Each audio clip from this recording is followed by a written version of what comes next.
start the recording and let people in, and then I'll kick it off.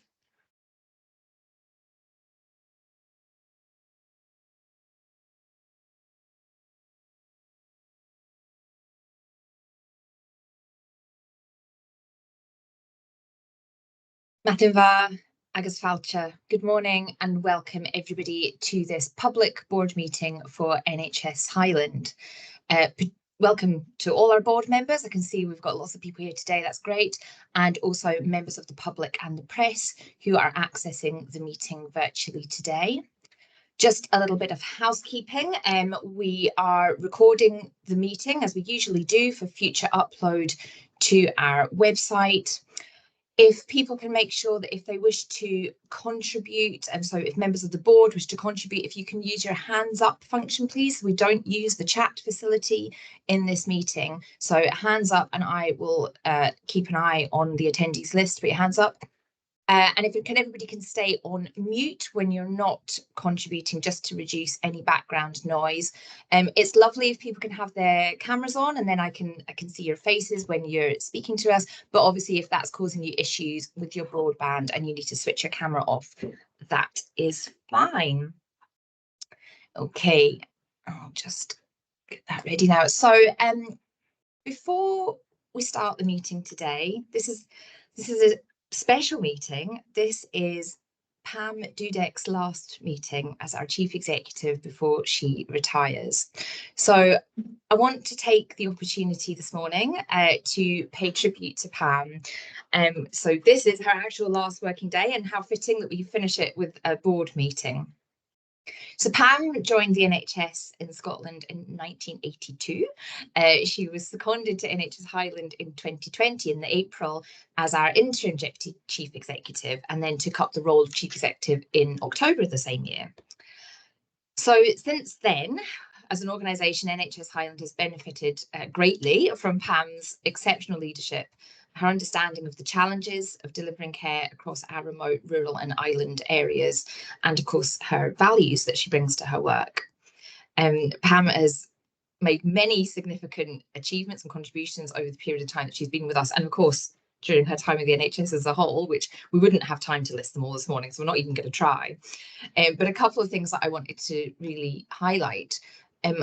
Under Pam's leadership, we hit a few really key milestones. So we agreed our 5-year strategy, Together We Care, and along with delivery plans that go alongside that, the strategy sets out our direction and our ambitions in a way that responds and works with the people of Highland area and of course Argyll and Bute as well.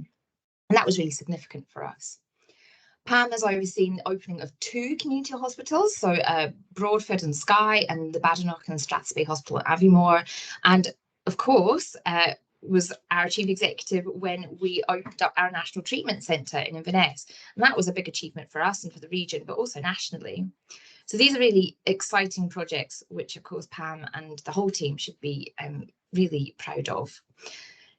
They brought services and facilities close to home for many people across our remote and rural geography, and have allowed us to pioneer new ways of working, new ways of recruiting. There's lots of really good stuff. I think the thing that has stood out most for me working with Pam is her compassionate leadership and how that's been fundamental in transforming our culture. That approach is now embedded into the people objectives of our strategy and our annual delivery plan. And that will be ongoing work, which we continue to focus on with pace. And there's refreshed leadership and culture framework to strengthen that approach and support our wider engagement. And Pam's been really fundamental in bringing that about. And of course, how could we forget, Pam has been our chief executive throughout our toughest times, through the extraordinary years of the pandemic. And I think I'm confident when I say on behalf of everybody that we've been immensely grateful for her sound judgment and steadying influence during this time. And Pam was always made a point to openly recognise and thank the amazing efforts, the sterling efforts of all of our colleagues who without exception went above and beyond to keep those essential services running and to continue to care for the people in our communities. Pam's support and leadership were unwavering and vitally important in shaping those experiences of our patients and staff throughout that difficult period.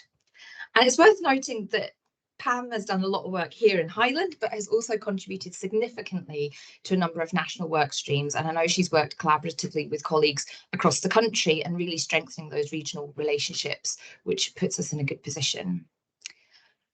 And when Pam took up her role with the board, obviously we were escalated to level 4 on our ladder of escalation with Scottish Government. And under Pam's leadership, we've made huge progress, and that resulted in us being de-escalated for a number of areas around governance, leadership, culture, and that's directly attributed to Pam's influence and hard work with her team. Pam has been instrumental in creating an empowered and accountable system of leadership within the board, and so a review of the structure of organisation to help us make better cross-service changes across the whole system. So we know that we've got some really, really big challenges ahead as we move into the next financial year. Of course, some of that we will be talking about today in our board meeting. But what Pam has brought to the organisation, the work that she's done here and the work that she's done to support the wider team, gives us a really strong foundation to take this forward and tackle these challenges. So you're leaving us well equipped, Pam. So on behalf of the whole board, I would just like to thank you, Pam, for all you've brought to the organisation, all you've achieved through your time here with NHS Highland and of course in the NHS in Scotland more broadly. And we all wish you the very, very best for a long and happy, healthy retirement, which I'm sure will be busier than you think. Okay, now to business. Ruth, oh, sorry, Catherine, beg your pardon. Oh, no, okay. Okay, apologies. Ruth, do we have apologies today? Thank you, Sarah. Yes, we do. We've got apologies from Steve Walsh and from Susan Ringwood. Thank you very much. Okay, declarations of interest. Would any members like to make a declaration? Alistair. Yes, good morning, and just want to associate myself with the remarks and thanks to Pam Dudek. I had considered making a declaration of interest this morning in my capacity as a Highland councillor, but having applied the objective test and looking at my personal connection to the items on the agenda, I feel I don't need to do so. Thank you. Okay, that's great. Thank you, Alistair. Okay, so that moves us on to item 1.3. This is the minute of our previous meeting on the 24th of January and the action plan. First of all, I'll just check, does anybody have any points of accuracy that they wish to point out? Nope. So are we happy to approve those as an accurate record of our last meeting? Fantastic. Okay, on to the action plan. Ruth, is there anything on the action plan? Sorry, I'm just got too many screens open here that we need to go through today. Let me just.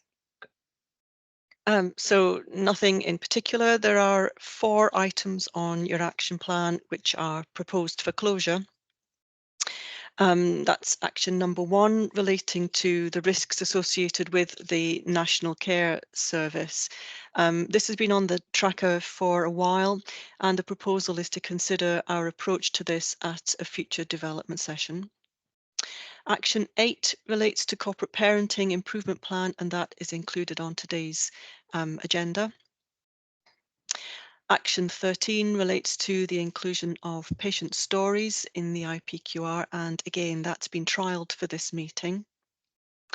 Action 18 is relating to information on social inequalities, which Brian Williams from University of Highlands and Islands shared with us, and that's been shared with board members. And there are another 2 items on there which are currently in progress. So the details of those are on the action plan. That's great. Thank you, Ruth. Members content to close the actions as proposed? Have we got anything we want to pick up there? Alex, I'll bring you in. Yeah, thanks for that, Chair. Action 17, are we going to change the date on that? Because the due date's going to be passed by the time we move forward. So I would suggest that goes to the 28th of May as well, which is the other one. And other than that, I'm fine, happy with the ones to be closed. Thanks. Thanks, Alex. Are members content with Alex's proposal there that we just tweak that date and pick that up? Yeah, great. Okay, so we'll change that date on the action plan. And I'm not seeing any other hands up or objections, so we can go ahead and propose, and close the ones that are proposed as per Ruth's update. Fantastic. Okay. Does anybody have any matters arising that they wish to bring up that we don't have on the agenda already? No, great. Okay, well then, Pam, I'm going to hand over to you for your last ever Chief Executive's report. Over to you. Hey, thanks very much, Sarah. And I have to say, I'm feeling extremely strange. And so I hope I managed to remain coherent through this report. Before I start, though, I'd just like to thank you for your kind words. I'm pleased that you focused on all the positive things. Maybe some of the challenges as I get into my report will maybe where I could have done better. But I think you're only as good as the team around you. And I think in my whole experience in Highland, I have had really strong people around me who have supported me and have delivered in some very tricky circumstances, and it's been teamwork that's got us through those challenges at any given time. But there have also been lots of highs. I mean, the staff, the commitment from staff, what you experience when you go out and about, and I know everybody in the board that's done that has the same experience, the passion, the commitment from our frontline staff and how much they want to be able to do the right thing is just as impressive as the first time I went round as it was the last time I went round. So I think it's great, and I'm going to come on to the challenges in my report. I think what's really good for the board is that the feedback I've had has been very positive. I've had a lot of feedback about the difference, particularly the culture. Now it's not over and we still have issues and we have challenges and probably always will, but I've had quite an overwhelming amount of correspondence with a particular eye to that piece and the stability that is felt in the board that wasn't there before. And also just a nod to Fiona, the feedback in terms of Fiona's appointment and the confidence that people have in around that leadership is, I think, great for the board, and that will take you forward in a good position. So thank you all very much. Thank you as a board. It's been a privilege. And that doesn't mean I haven't had days where it's been really, really difficult, but on the whole, it's been an absolute privilege, as I've found my career to be, and I've thoroughly enjoyed being here. I feel very lucky. So I'll move on then to where we're at. And I think really as we go through today, the reports kind of speak for themselves in terms of the challenges ahead, the finance, the performance, and the world that we're living in, and the trickiness that is not just in Highland, that is right across the country. And, you know, I think as we go through those reports and we debate or consider the decisions that need to be taken, it's really important just to understand how challenging a position we are in. I think at the heart of what we do, and I think as an exec team we try to do this, and I think it's absolutely echoed through the organisation. First and foremost, we're here to deliver positive outcomes for people. That is, you know, what our job is about. And quality, safety and effectiveness has to be at the heart of what we do. And I think you'll have heard in the press and that the concerns that are being raised about the current situation across Scotland and the concerns that's raised about people being able to do their job well and do the right thing and prevent harm. And so we must keep that at the heart of our decision making, as well as the impacts on our staff, our communities and in inequalities, which of course we know that gap is widening. So, you know, easy to say, much more tricky to square away, but that is the kind of the state of play. And I think as an exec team, we've tried to bring a methodology and a systematic approach to that, and to try and work through discovering what the art of the possible is and how then we do reform. And I'll always go back to Christie in 2011 said that our system wasn't sustainable in the current form. It's very clear that we were heading for something that was going to be really difficult if we didn't change radically. And whilst there's been lots of improvements and lots of innovation and lots of change, it hasn't been sufficient to support us appropriately and where we are today. And certainly COVID speeded that kind of whole process up for us. So our workforce challenges, our financial challenges, and our ability to deliver in the way we wish to remains compromised. So very complex, and I think the reports for today set that out. In the last couple of months since we met, a big feature of debate in our localities has been the pause on capital. And that's been really significant for those communities affected. So Kyle community down in Argyll and Bute, Lochaber in terms of the Belford, Caithness in terms of the redesign there, the maternity services, and more recently the Granton Health Centre Phase 1, Phase 2 project. And for our communities, that is so difficult in terms of the effort, the engagement, the commitment to with the promise of something better at the end of it being paused. And whilst we all understand the position and why that's had to happen, that doesn't make it any easier to digest.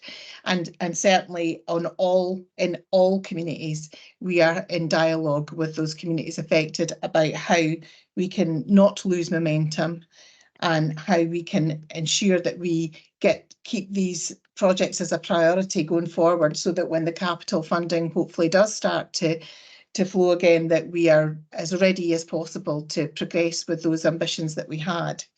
But it is a tricky space, because there are differences of opinion in terms of what might be the right place to pause a project, what might be the right way to go forward, and we continue to discuss with Scottish Government and with communities how best to maintain the pause at the right place and do the right work, both particularly the Belford and Granton, which are construction pieces of a significant nature. We have strong representation from those communities, and it's important as a board, and I think that's what we're trying to do, that we stay connected and that we don't lose the work that we still need to do in order to make sure we've got sustainable services at a local level. So that capital piece, whilst everybody has been understanding, is clearly hugely impactful for people, and I think it's right communities have their voice heard, and that we do all our diligence and try to ensure that we as a board are clear on our priorities, and that we work with Scottish Government to best effect to do as much as possible in securing those as we go forward. I think though what hasn't been as visible, and we'll talk about this as we go forward, is the revenue budget and the significant gap, like many other boards that we have in our revenue budget, and that in itself is concerning in terms of what we can actually have in any location in terms of resources, that as in staff, headcount, specialties, etc. So I think that as we go through today and we look at the significant gap that we have and the potential impact of that, of delivering remote and rural health and social care. So, of course, we have got the delegated budget for social care as well from Highland Council, and both our health budget and our social care budget are significantly challenged in terms of the deficit position that they are in. And then what we've tried to do, again, is systematically work through the efficiencies and productivity piece is one, and that's just business as usual, the sort of thing that we should be doing. And what we are calling choices is, what would it take to balance? And what does that look like? And it's important that we do those pieces of work to understand the impacts on the system, so that we can negotiate effectively with Scottish Government and stand up appropriately for the Highland context, particularly that remote and rural cost of care. So we are looking at what the art of the possible is. We are looking at how you would reconfigure to be able to balance, and those we are framing as choices. Those choices might not feel like choices as we work through them. They might not feel like somewhere that we feel is appropriate to go, but we have to do so to understand what's possible, and to work with Scottish Government and with our communities so that we all understand where it is we're trying to get to, and that we are indeed mobilising any other assets or any other partners who can help us to prevent any sort of dilution of health and care.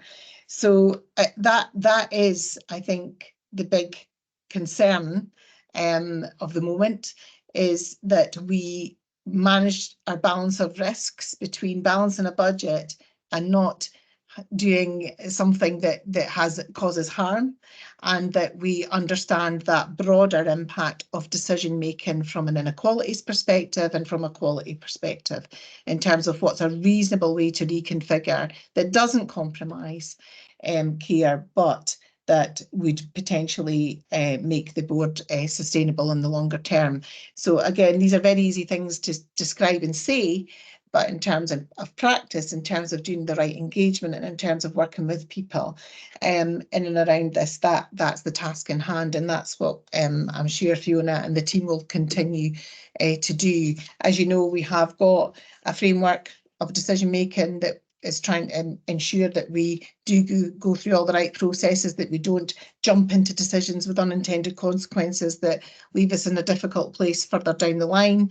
And we are really trying hard to be methodical and systematic in that, and to help the board in the decision making. So I think that is a summary of our current position, and really what is keeping me awake at night, if you like, and keeping the team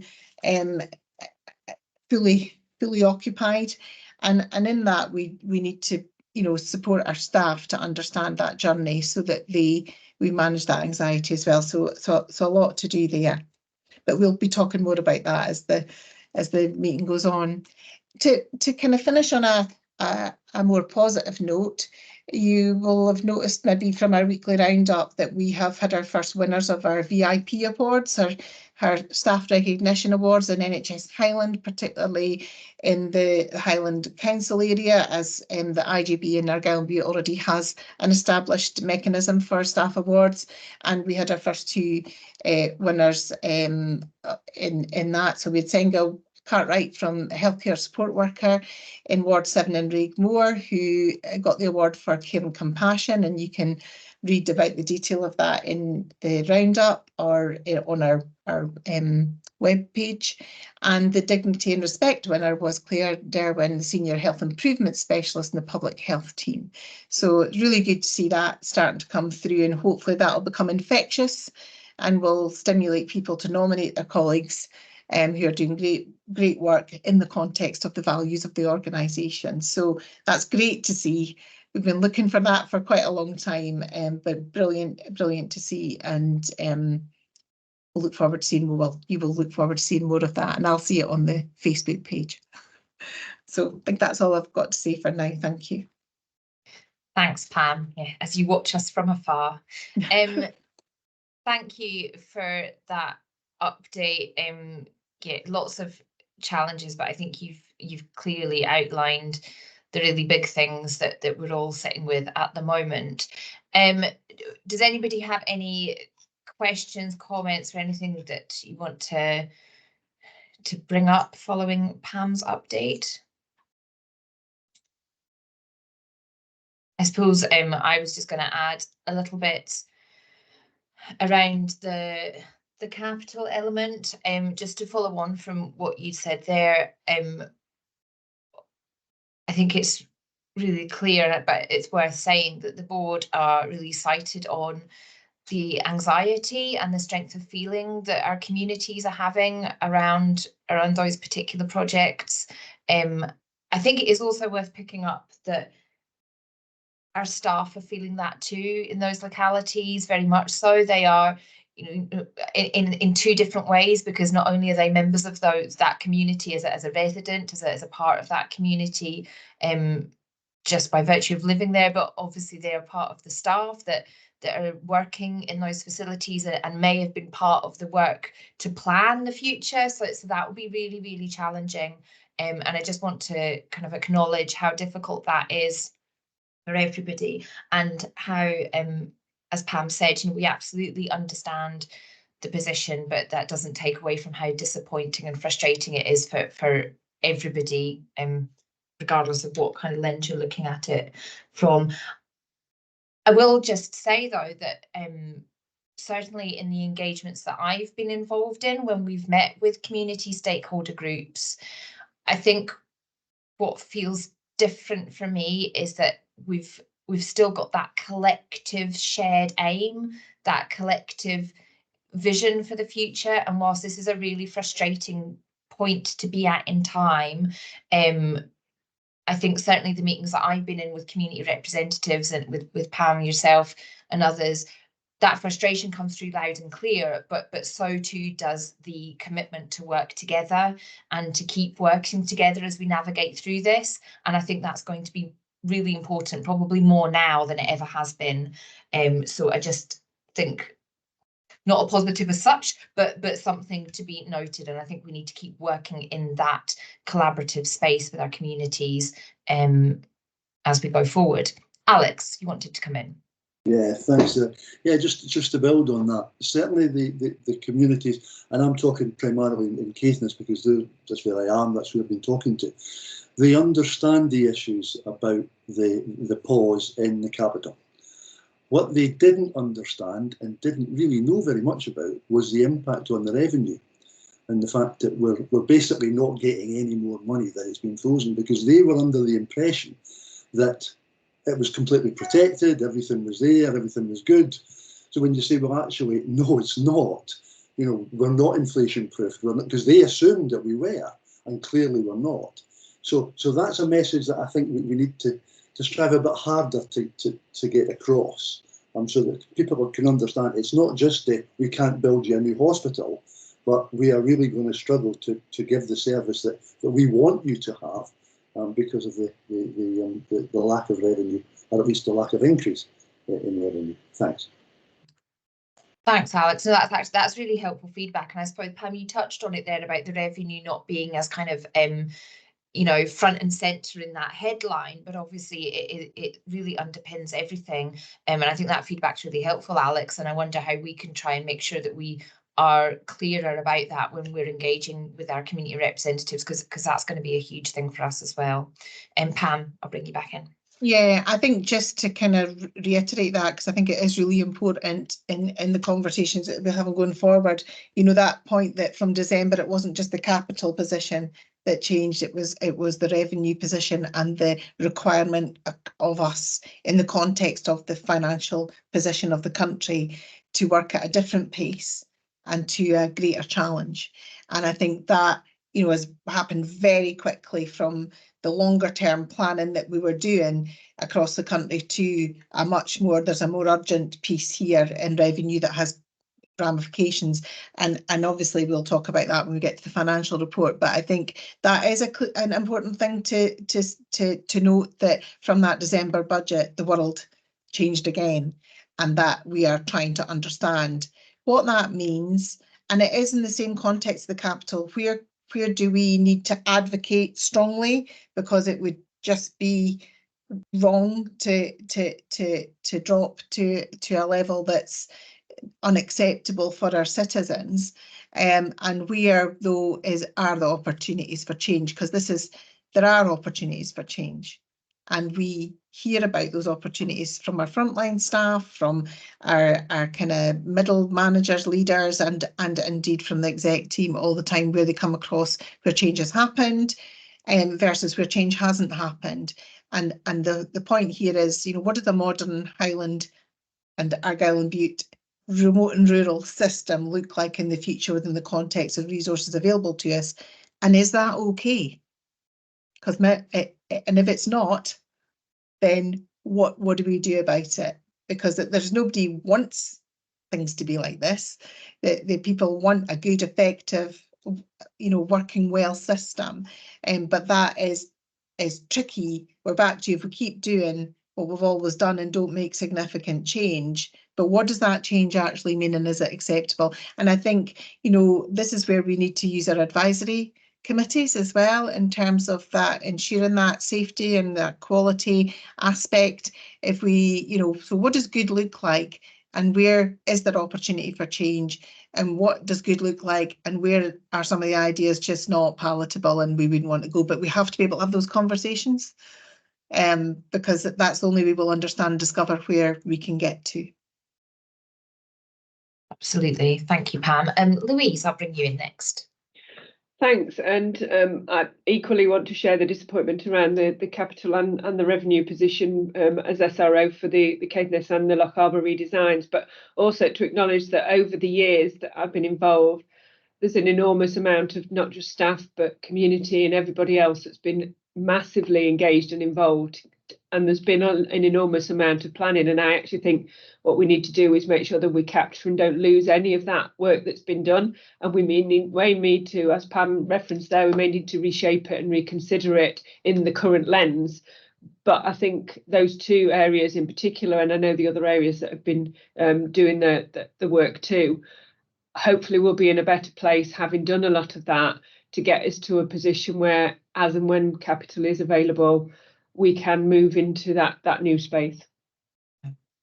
Thanks, Louise. And I suppose I would just like to reflect on the tone of the conversations that I've been party to is one, yes, of frustration and disappointment, but what I haven't heard or felt at all was a kind of an apathy or a giving up. If anything, I think what I'm hearing is us collectively, and when I say us, I mean including the communities, really galvanizing around, well, what is it that we need for the future, and like you said, carrying on the work in any which way we can to make sure that we are progressing, and that's certainly come through.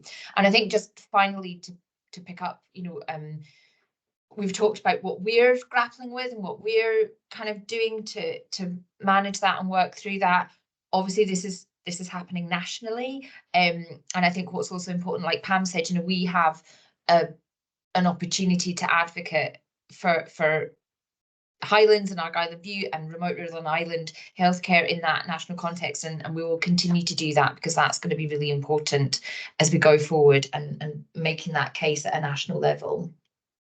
Okay, I think we could talk about this all day, absolutely, but I think we've probably picked up all the key points, so that was really helpful, Pam.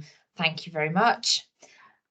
Great, I'm going to move us on because I'm not seeing any other hands up, and we've got lots of other things to talk about. So this takes us on to item number 3. This is our IPQR, or Integrated Performance and Quality Report, and David, I forgot to check with you before the meeting, but I assume that we are following our usual procedure, in which case I will hand over to you. Thanks very much, Sarah, not a problem.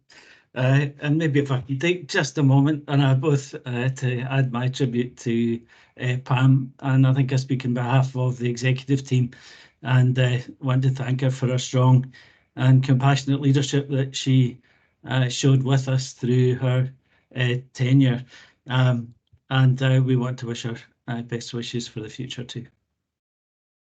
One of the things that Pam always emphasised was the importance to look outward and look toward our patients, our citizens, as well as our staff. And I think the IPQR is very much a summary of that as we look at it today. Members will find the papers on pages 9 to 45 in the combined reports. And just a reminder that the relevant sections have gone through finance, resources and performance committees, clinical governance, as well as staff governance before coming to the board today. It obviously aligns with Together We Care that we've talked about already, our annual delivery plans, as well as our local delivery plans. And in many cases where benchmark data is available, then that is also shown as a good reference point. The executive summary is on page 14 of the papers, and as Alex mentioned earlier, as well as in the action plan, that we have committed to update that executive summary to expand not just the preventative measures, but also to look at the other measures that are contained within the report, and we intend to do that as we go into the next financial year. So members should be able to see that in the next report coming to committee. In terms of the summary, just to pick out a few points, I would say there's areas where we are performing well. It is a very challenging space, as we've been thinking about. but there are areas where we're seeing continual improvement as well as sustained performance, particularly around psychological therapies, waiting times and diagnostics. Relatively stable performance around TTG, outpatients and emergency access. We recognise they're not at the places that we want them to be, but they are relatively stable. Cancer performance had taken a dip, but is showing signs of recovery. Where challenges very much remain is around delayed discharges as that continues to rise. And in CAMS, I think the performance has declined, but offset somewhat by the reduction in ongoing waits. When we go into quality and patient safety, again, we mentioned that we've introduced a new report on page 27, which is around patient feedback and experience. That's particularly focused in cancer. And again, welcome members' feedback in terms of that information as it's presented. And so we're not only looking at the process and the timeliness of responses to complaints, but actually looking at the reasons for complaints to see where we can make improvements. Also in that area, we've got a focus around inpatient falls. I think there are mixed results within it. We're seeing some areas of improvement in Argyll and Bute, for example, and in the Highland area, there is a mix, but unfortunately, the numbers still remain relatively high. And then another area which is new to the report this time around is a focus around medication errors, and there is some analysis contained within the report for that. Staff governance area, I would say that we are seeing some, an area of focus is around mandatory training, and particularly for online training, we are seeing a gradual but continuously improving space. We're not satisfied with it yet, but it's going slowly in the right direction. So that is one positive sign within that space. But I'm happy to open up to questions. I'm sure colleagues will have different observations and questions, and the support of the executive team are here to try and answer your questions today. So I will open it up for those who would like to ask. And let me come firstly to Alistair, who very often has his hand up first, but that's okay, Alistair. We know you're very interested in these areas, so thank you. No, I just want to say I think it's a really well put together report. It allows us to identify and target areas that we need to look at. But I think one of the things, David, we need to recall, remember, is that behind each one of these statistics is a service user, a patient, or a family member of a patient, or somebody waiting for treatment. And just maybe to get some thoughts back on the summary sheet has got very little green on it. When you actually look at it, it is predominantly red and amber. It's just to get some assurance around how collectively, holistically, is this being taken forward by the executive team. I appreciate we've got governance committees, but governance committees meet on a secular basis and don't always get into the details. So just to get some assurance around some of the actions that are looked at holistically in terms of monitoring. I suppose that high level monitoring, that what we say we're doing, we're actually doing. I was going to mention under my chair's update the NDAS situation. Obviously, the NDAS performance in the report is not good to see, and the Clinical Governance Committee did pick up on that and received a report at its last few meetings, whether it be verbal or written, on the current situation. And I note the position with delayed discharges, again, which causes all system-wide pressure to acute as well as to health and social care as a result of people being delayed in discharge. So it's a specific question on the cancer. I'm pleased, obviously, that December came back with a wee bit of a bounce compared to November, but I'm a bit bemused as to how that could be when over a Christmas period we know that appointments often aren't kept, and often there's more staff holidays, and then there is the statutory closure days as well. So maybe is something changed in terms of system process that's allowed December to actually recover when it's probably traditionally one of the least productive months because of the festive holidays, etc. But there is other things in this report we just don't have time that are good and are pleasing to see and show that things are moving in the right direction. But I do say I do think the report does give us the ability to scrutinise and target in. So thank you. Thanks, Alistair, and thanks for your questions. I'll come to Catherine in a moment, and maybe she can comment around NDAS as well as cancer. But in terms of the overall point with regard to actions, I think it's fair to say that the landscape has changed significantly over this last period since these targets and the original ADP was set. It's recognised that the national targets, despite being in this recovery phase, really post-pandemic in many respects, then have not changed, and therefore it's likely to see that there are red against national targets as we go through. I think the challenge from both from the executive team as well as the staff, we are very much focused on the framework of performance, and actually as part of our delivery plan for this coming year, we have introduced very much around integrated planning as an essential element of our services, so that we are looking collectively both from a planning point of view but from a clinical point of view in terms of the service that we deliver. And I think that needs to remain a challenge. I know we'll probably talk quite a lot today around finance, and there's a lot of discussion around finance, but we need to remember who we're here to serve, and therefore the focus around performance and quality will remain very high on the agenda. Catherine, may I come to you, and maybe you can make some comment around the NDAS as well as cancer items. Thanks.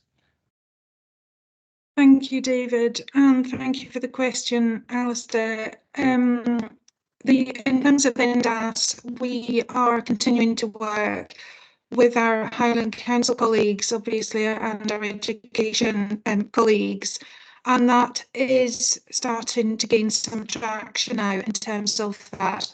However, there will need to be investment in this area to support the clearance of backlog, and that is something that we're trying to understand how we do that, Alistair, within a very constrained environment.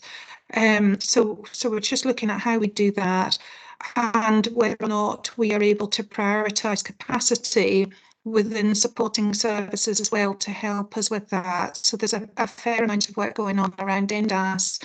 In terms of your curiosity around the cancer side of things, again, I would be happy to explain perhaps out with this meeting, but it's important to understand that the way the cancer targets and performance are calculated is relying on the volume of patients that are going through. So if we see a higher number of patients that have been waiting for longer and have breached, our cancer performance will look different to if we see a lower volume of patients that perhaps haven't breached, if you see my point. So it's the way these targets are calculated, and cancer is very different to the other specialties.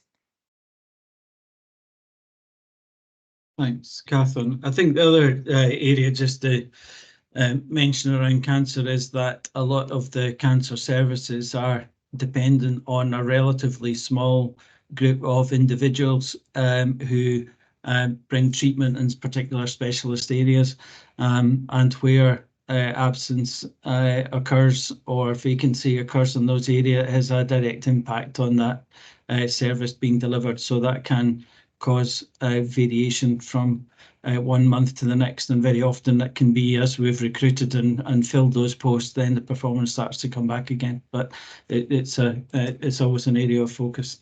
Thanks, Alistair. Alex, can I come to you, please? Thanks, David.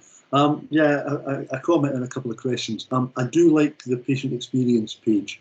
I think it's very good. I was also very pleased to see that you've actually got a bit in there about compliments. It's not just about complaints. It's about the positive as well as the negative.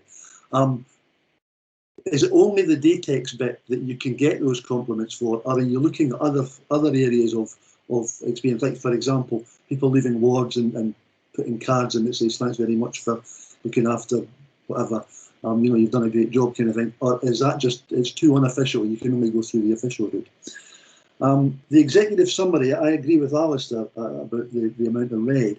A couple of concerns in there. One about the ADP targets. I'm not concerned about the national targets because the fact that they're red is neither here nor there to me. The ADP target, however, that's our targets, and that's something that is a little bit disappointing that we've not met them. Are we adjusting them next year for the fact that we know that the financial challenge is going to give us a problem in terms of being able to deliver the performance? In other words, have we learned from this year and saying, okay, that was too high a target, we know that now because this is what's going to happen. So are we adjusting them accordingly, or are we going to leave them and try to hit that achievable target in inverted commas as well? And then the final question, and it's one that I've literally just noticed when I looked at it, the one national target that we're claiming we've met, which is the diagnostics endoscopy, I can't see how 71.4% meets 80. It doesn't make sense to me. So I'll leave that with you. Thanks. Thanks, Alex. I think on the last one, I think there's an in-month target and there's a year target. I think in terms of yearly activity, we've met the yearly activity. I think there's some commentary around that. I think in terms of targets, absolutely we are recognising the resources that we will have to deploy going into next year, and that is very much how we're setting targets. However, I think it's important that we always give ourselves stretch targets when we're going into these areas. I don't want to take any comfort from having a green target when it's not meeting the expectations that we really could have been pushing towards with regard to our patients. So there's a fine line to make in terms of that. So, but they've got to be realistic, and I think it's getting that realistic target in place that's based on the evidence that we've got and the plans that we have. Can I come back, David? Can Oh, sure, Alex, yeah. Can I make a suggestion then? We've seen this in the past, is what you have is you have your target and you've got a stretch target. So you actually have two targets, but you expect to hit the target, you're looking to hit the stretch target. And that way then you'll get a bit more green, but you've also got the bit on the other side. It's one way of doing it. Without it being continually red, because we know, yes, we're stretching, but so include both. No, that's really helpful. I think I don't think we're planning them to be continually red, but I think I'll certainly take that away from as a suggestion in terms of what we look at. Lorraine, can I bring you in just with regard to the feedback metrics, and maybe you can talk about how the data, where we got the data from and what the intention is in terms of where we will source the data going forward. Is that possible? Yeah, no problem, David. So we've trialled obviously this with cancer experience. So in future, we'll be bringing in different feedback, for example, from care opinion that's used quite extensively in diagnostics. So we'll hopefully make it more rounded in future to incorporate all the elements. And I'd be really keen to start thinking about how we bring in that staff experience as well to it and produce that rounded approach as set out by the Blueprint for Good Governance. So more to come in that space, but it's a good way of, I guess, highlighting the balance of that compliments versus complaints versus how many patients are actually being treated through the pathways that are set. Thanks, Lorraine. Emily, can I come to you, please? Thanks, David, and thanks for the report. I completely agree with Al and Alex about the addition of the patient experience section. I think that's a really positive thing, and the spotlights on key areas as well. I just think it's nice to have a reminder that we're looking at numbers and statistics, but there's real people at the end of this. So I appreciate that attempt to just bring it a bit back to that.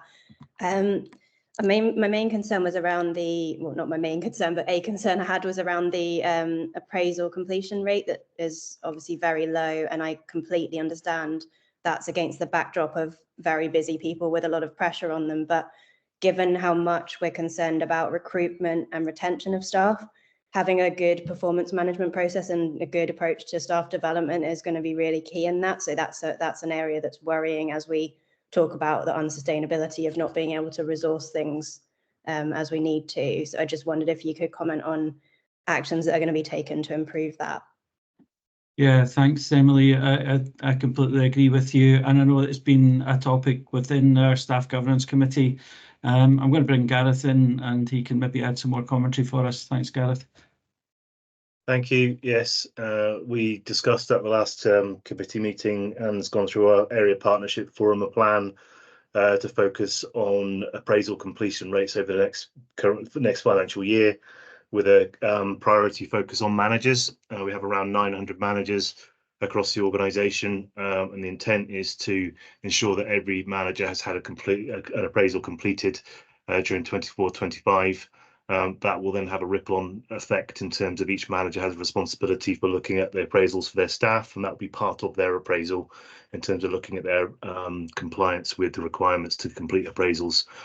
So we do recognise that this is an area that needs additional scrutiny and focus for a period of time to get it moving in the right direction, and we'll have subsequent benefits in terms of being able to identify the personal development plan. Well, we'll have personal development plans for each manager, which we're aiming to then synthesize into a training needs analysis that will help us understand what training needs need to be in place, which links to our leadership development plans going forwards.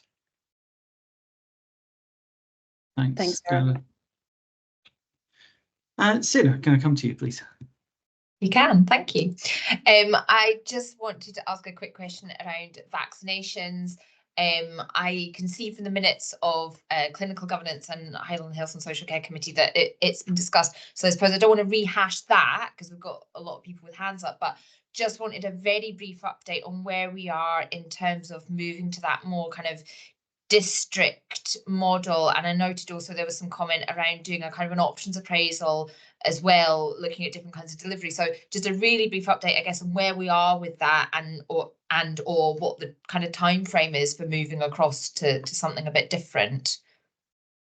Yeah, thanks, Sarah. Pam, maybe if I can come to you, please, for that. Thanks. Thanks, and thanks for the question. We are undertaking an options appraisal. We've done some very early work, which is evidence-based, where we know that, we are able to perform well and deliver within the district.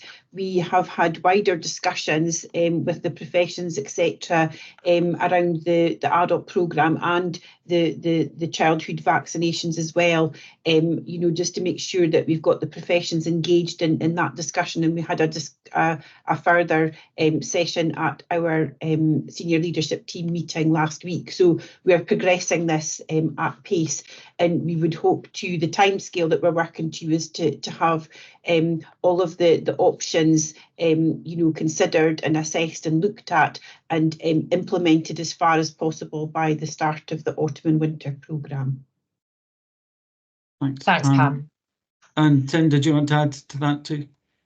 Yeah, just very, very briefly, it's mainly for avoidance of doubt, and Scottish Government have asked me to be clear on this, particularly when we're talking and what's just been talked about when it comes to options appraisal is the internal options appraisal about what we do for delivery of the service. There has been, and there may well be in future, a separate options appraisal regarding delivery from within primary care or other options for delivery, and that might be considered in the future. But what we're looking at now is that internal procedure. So it's a little bit semantic, but I think it's important just for avoidance of doubt.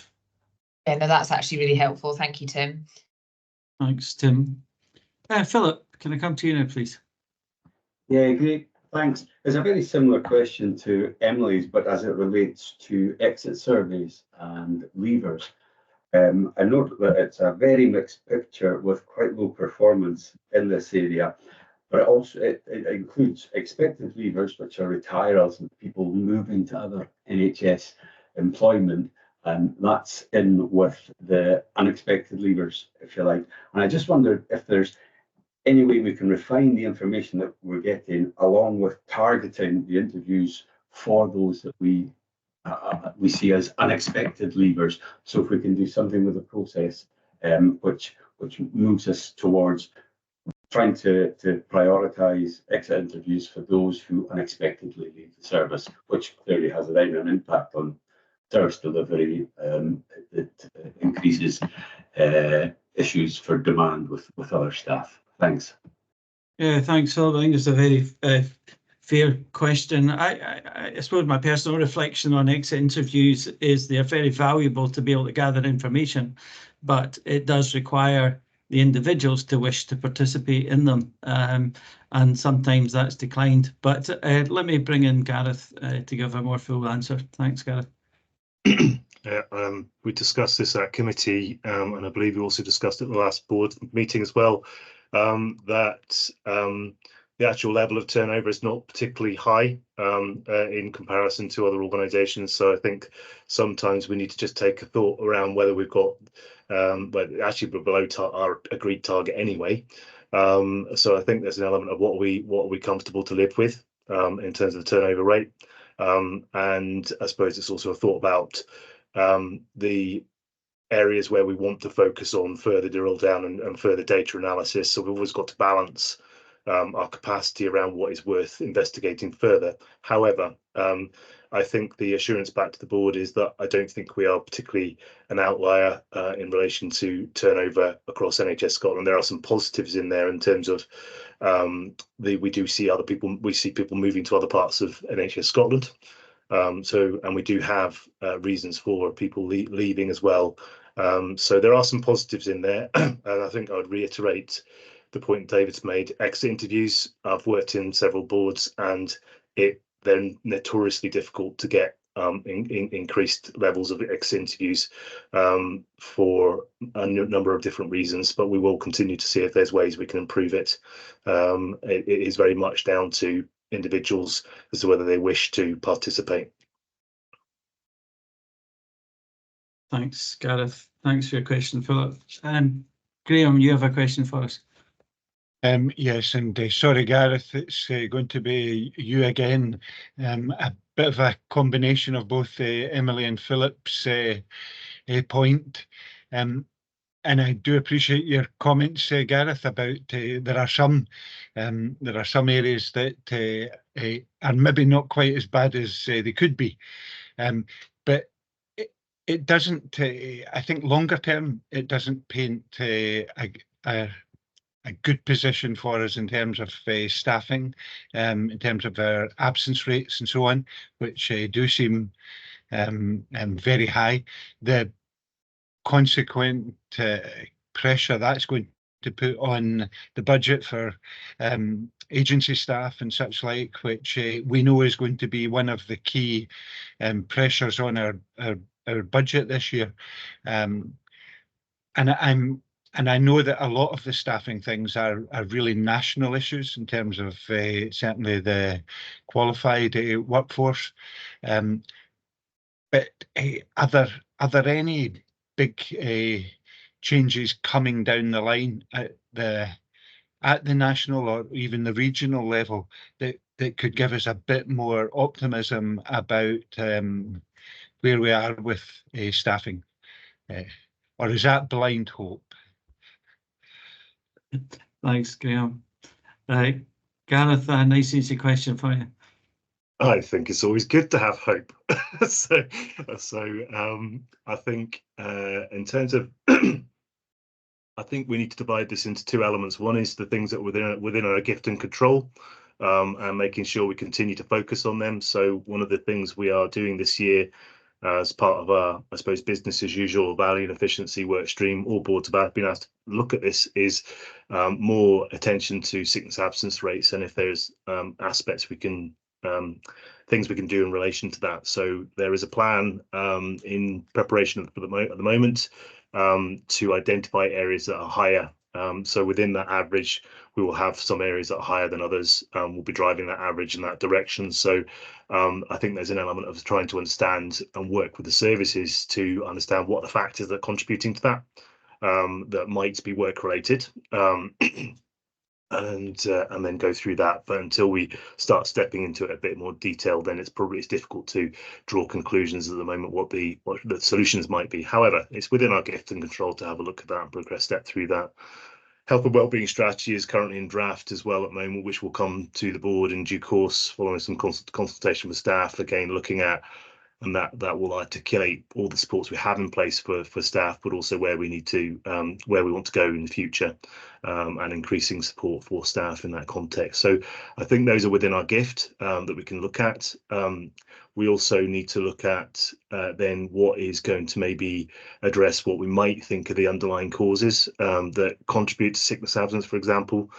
So we do know that working with pressures within the system, and that includes staffing pressures, having a stable, but you'll tend to find areas which have a stable workforce and not the day-to-day churn tend to have less issues in relation to sickness absence, particularly stress related. It lowers the stress levels in those areas. So some of that is about how can we address that. Many of those are longer term solutions for us. So I think that links us back to the national position. So we know that registrants are in short supply across a number of our professional groups, and that will take some years to address at a national level in terms of additional medical staffing coming through, for example, nursing numbers and so on. So one of the things that is happening at a national level is looking, for example, at the medical associate practitioner's role. There's a national workforce group that's been set up, which I'm sitting on as one of the national HLDs on that, looking at how we can maximise the opportunity for alternative roles that can come in and support and enhance our medical staffing workforce. So that's one aspect. And another area that we will pick that up locally also, and we are one of our programme boards is looking at that in terms of starting to assess where are we at against that and what might we do locally to maximise our own opportunities, but recognising that this is an area which requires engagement with our clinical colleagues and their support and buy-in, including with their staff side representatives as well. So there's a little bit of sensitivity about how we step through that with each of the professional groups so that we make sure we are articulating we value the professional groups and their role as they currently stand, but also there's opportunities to support them. The secondary area, I think, again, Louise is keen to look at and is alternative models for the nursing structures as well, and AHP structures, where we look at a range of advanced roles within non-registrant roles, so we can look at task realignment, so that things that don't necessarily have to be done by a registrant can be done by other members of staff. And there's some good examples of that in the organisation already happening, which we need to capture, and we need to look at opportunities for expanding that. So quite a long answer, but it's a complicated question. So I think the element is longer term solution is both workforce supply, but also diversification, particularly for Highland, where we want to try and encourage people into our workforce from a local area. That's not always easy for people that wish to become registrants, but if we can provide pathways in that are non-registrant, that will help us. And also, if we can achieve earn while you learn type routes to get onto a registrant role, that should help us in the long run. Hopefully that gives you a little bit of assurance that we're certainly tied into the national work. We're thinking about how we can apply it locally, but recognising this is not a quick solution and we'll need to work at this over a number of years. Yeah, thanks, Gareth. I think your summary at the end was really helpful. I think this will be a challenge that remains with us. We're not going to have an inordinate supply of people, nor will we have an inordinate supply of finances. So we need to make sure that our deployment decisions, and how we use our teams and our staff and our skill levels are done in the most appropriate way, and that will be something that will continue with us, I would say, for the foreseeable future. Anne, can I come to you now, please? Thanks, David. So just first of all, while it is disappointing that we're moving back from moderate assurance to limited assurance, and we've got a number of reds, I just wanted to give a little bit of feedback about an event that I attended last week, which was a graduation ceremony for members of our staff, wide-ranging staff, including ones based in our local authorities, who have undertaken the Scottish Improvement Foundation course. I probably got the title of that wrong, SIFS as it's known. And that was a really inspiring morning where I was privileged to hear directly from our staff about quality improvement projects that they're involved in, despite all the system pressures that people are working under. So for an example, I heard about some really good improvement work on falls in the Belford, some of which was achieved by simply switching from caffeinated to decaffeinated drinks. I heard about really good work in our urology department and how we've managed to use our skill mix differently and develop our nursing team there to achieve much better results. So I just wanted to give the flavour of some of that really positive work that's going on out there, despite having to look in detail at some of these measures which we know are not going in the direction we would want. So my specific point, though, is a question for Catherine. I think it's probably fair to say that given our financial challenges and our workforce situation, that we are going to have to achieve improvements through using the resources that we have more efficiently. So I just wondered if you can tell us, Catherine, what percentage of our theatre capacity we're actually using at present, and how do we benchmark on that with other boards and some of the improvement actions that we're taking to try and make that as good as it can be. Thank you. Thanks, and I think your earlier comments are welcome. We very often manage by exception, and we're looking at very often the reds and the negatives, and we need to remember there's a lot of positive work going on and contributions that are made by our teams across the patch that we need to keep a perspective on. But Catherine, can I come to you? Thanks, Anne, for the question. Our overall theatre capacity utilisation is 70 to 80%. In different areas, we have different levels of utilisation that we achieve.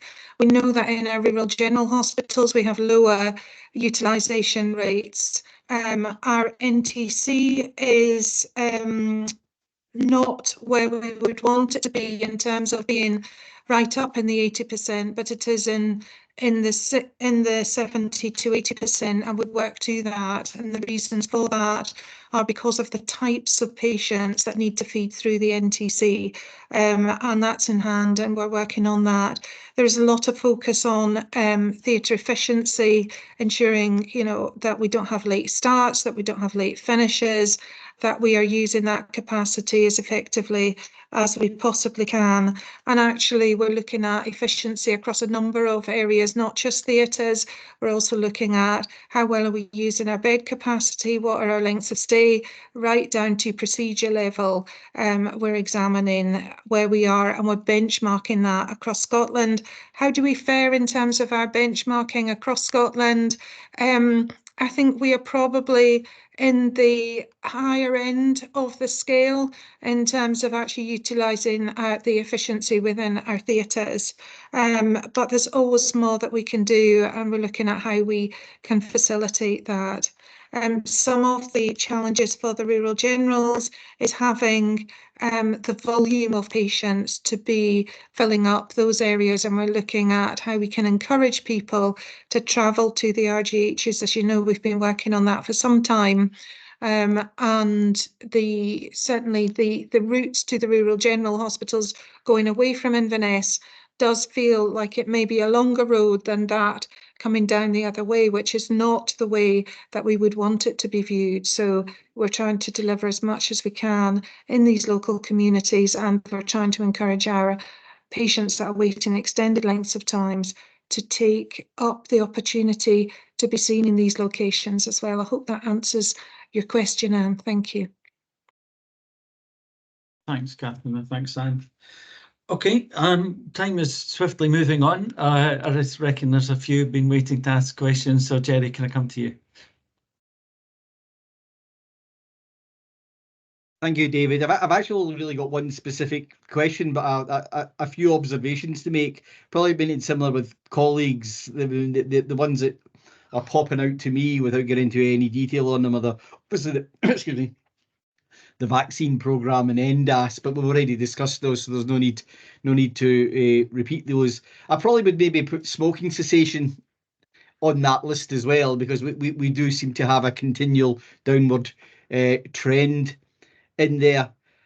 Probably during the discussion we've been having over the last 20 minutes or so, I was interested in the patient experience slide, and I had a question in relation, well, what are our plans to capture the experience of the care sector as well, because it's not just patients, but and I would specifically ask where we are on the potential rollout of care opinion into the care services, because I know there was a debate going on about that, because for some unknown reason, only known to the Scottish Government, care opinion we would have to pay extra to roll it out into the care sector. So that was my one specific question. And I was also probably a final observation. I was reflecting on the volume of the data which we now get presented to us. I would totally agree with everyone. It's presented very well, and we had an excellent session last week with Nez.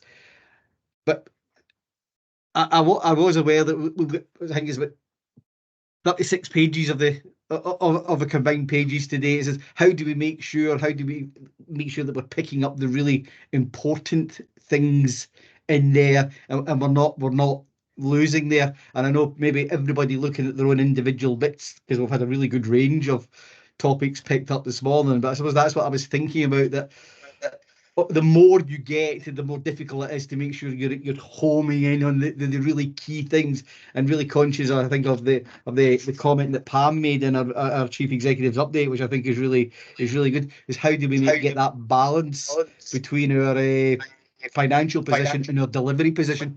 Thank you, David.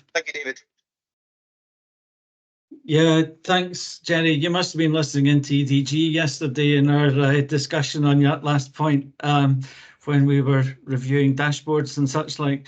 It is a difficult balance to get right, and I think the verification in a session like this is really helpful. I think it's also the opportunity within the committees, the subcommittees of the board, to be able to review those as an individual basis, as well as when we come together collectively like this. So that verification process is extremely important, and you'll notice that in the clinical governance section today, there are some additional metrics in there that we hadn't previously seen, and that was a part of the development from the clinical governance committee. So I think that's always open for review. In terms of the care opinion and the care section, I think we're at the very early stages of doing that. I wouldn't suggest that we've got a complete, robust and integrated picture of being able to collect opinion across the board and across all of the sectors. So I don't think I'm going to have an answer for you today, but I will absolutely take forward your question, and we can consider that as an executive team in terms of how we start to construct a strategy around how we might expand the ability to get feedback from those that we care for, because, as you quite rightly point out, it's an essential part, that feedback mechanism of what we do. So if I can, I'll take that away. Thanks, Terry. Okay, Karen, you've been waiting patiently. Thank you. you. You've been waiting at least. That's maybe an assumption on my part. A couple of my questions have come and gone a couple of times, but building on Jerry's point around, it was a sort of an observation for Lorraine and perhaps some future feedback around how we access feedback for those services that are providing long-term care. So I think that's your sort of your work to take forward, because from my own personal experiences, it can be quite challenging to get that feedback on a regular basis, without some frustration for the service users who may be being asked too many times the same question. So, but still a really important area. So I had one further comment and then one question. So it was just it was a recognition really of the work of the endoscopy services and their efforts to achieve JAG accreditation. Endoscopy services, I think, nationally have been challenging to retain and recruit high quality staff. So the fact that you're in a position, or the organisation is a position to go forward for JAG accreditation is to be commended, and I wish them all success in that and their efforts there, because I know that's no mean feat. And then I'm afraid it's back to Gareth around our staff, and around, I also had this similar questions to others around appraisal rates, but focusing in on sickness absence, and that there are 30% of notifications that are unknown or unspecified.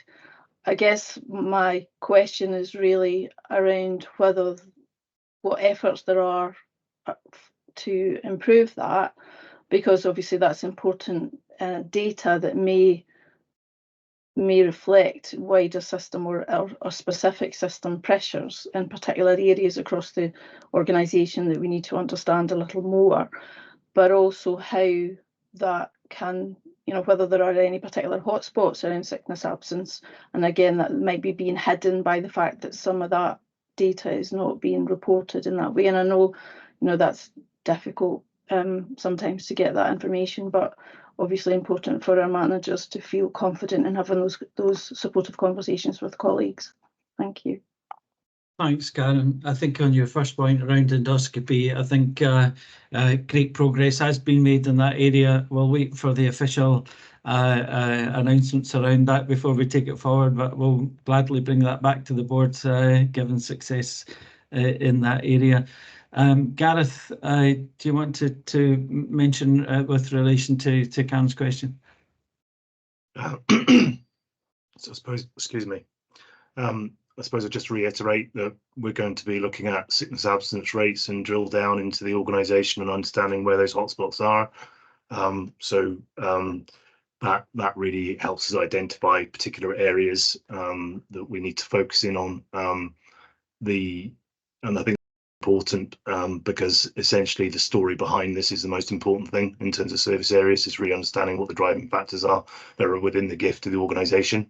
That's where we need to go. Recorded absence reason has been increasing, and that continues to be a focus. So I think, yes, it's an area where we need our managers to make sure they're completing that. I think that the devil's in the detail a little bit with the way that it's recorded on SSTS, and effectively it's other, so it doesn't fit into the categorization, if you like. It's my understanding of that data, but again, we're around about 74%, so it could improve. I think we've got enough data though to understand where our challenges are. We know that stress, anxiety and stress is the highest cause.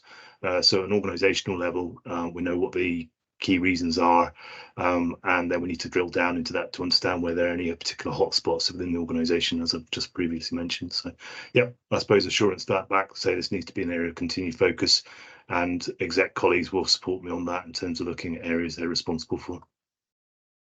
Thanks, Karen, for your question. Thanks, Gareth. Okay, I think it's the last two questions. We're fastly run out of time, really, but Alex, I'll come to you. Yeah, very quickly. I should have asked this earlier, and it's Gareth again, unfortunately. The vacancy time to fill is creeping up. I've asked the question about this before, and that was when it was starting to come down. Now it's starting to go back up again. Is it a process problem? Is it a resource problem? Do we understand why, and what are we doing about it? Go ahead, Gareth. Thank you.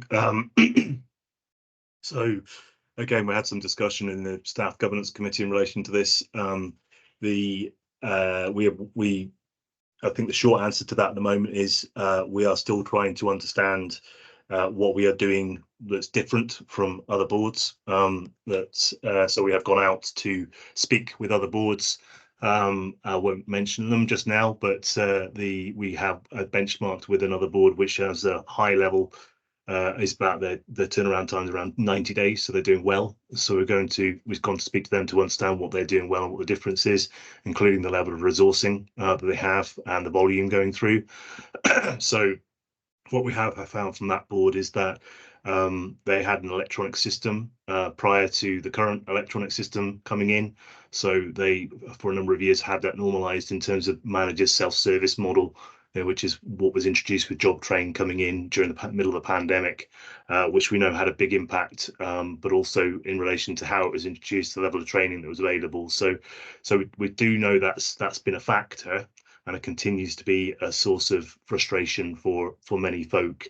We've also got other boards that we've benchmarked where they have similar, if not longer, time to fill problems similar to us. So I have taken a little bit of a pause with the team to look at this. We're currently reviewing whether we have the right model in place and whether we need to think about this a little bit differently. So just to give a bit of sense of context, self-service model means that we have every single senior charge nurse is responsible for the recruitment within their area, so they have to find time out of their busy day to engage in recruitment process, and that is it's not insignificant in terms of the time that's required to do that. So I think that's the context of saying we do find some of these areas that are problematic are the ones where there's maybe pressures that mean delays come at the manager end of the process, and that's not criticism of our managers, it's just a reality of a self-service model. We find other areas that are not in that position, say for example our bank, recruitment to our staff bank, because that's managed separately and has a specific process, works quite quickly and efficiently. So the question for us is whether we've got the right model, and one of the things we're exploring is whether we could go to more of an assessment based recruitment center based approach. There's pros and cons to each of these types of model. The issue with the recruitment center approach for any professional group is that they start to lose, people tend to feel they're starting to lose their own control of the process and who they're getting. However, there are pros and there's advantages to that as well in terms of consistency and training and etc. So I think the important thing for us is to know we're not going in the right direction, and we need to address this. And I think the key thing for us is to actually agree, are there different models we need to explore? Because I think the efforts we've made so far are not moving in the right direction, which is to provide more training for managers and to address that end of things. We're still getting delays mainly in that area. So we need to think about that, and that reflects the conversation we've had throughout the course of this board meeting around the pressures that are on the system and the time available to do all of the things we've talked about today: improvement, doing the day job, doing the processes that we're expecting people to do in terms of appraisals. So that's where I'm at with it. I'm happy to take further questions. My personal feeling is that we could probably do something quite different and positive in this space. And we have some initial conversations already indicated that some of our nursing colleagues are supportive of this in terms of, that's our biggest volume of recruitment. So that's a hearts and minds thing. So if we go down that route, we're going to really have to get people on board with this is the way we're going to do things in the future. But either way, if we stick with the current model, then we're going to have managers going to have to do the bits they need to do. If we go with a different model in the future, we're going to have to get the buy-in to that and support from managers that they'll have a more centralized approach to it. Thanks, Gareth. Yeah. Okay. So more to come in that space as we look for improvements. Muriel, I think you've got the last question today. Thank you, and I think it's possibly for Gareth as well. It's his day. I think Gareth mentioned diversification of staff and skills. I presume that's in consultation and collaboration with the clinical consultants. And are we doing this also with professional bodies across Scotland? Because we have, we're probably aware of some of the challenges in other parts of the UK where the Royal Colleges are raising serious concerns about this.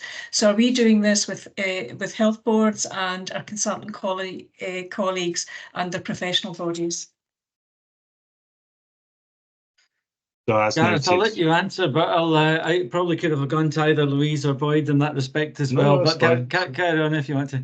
That's fine. No, this is it's relevant because I sit on the national group, so it has been discussed at a national level. So absolutely, yes, around engagement and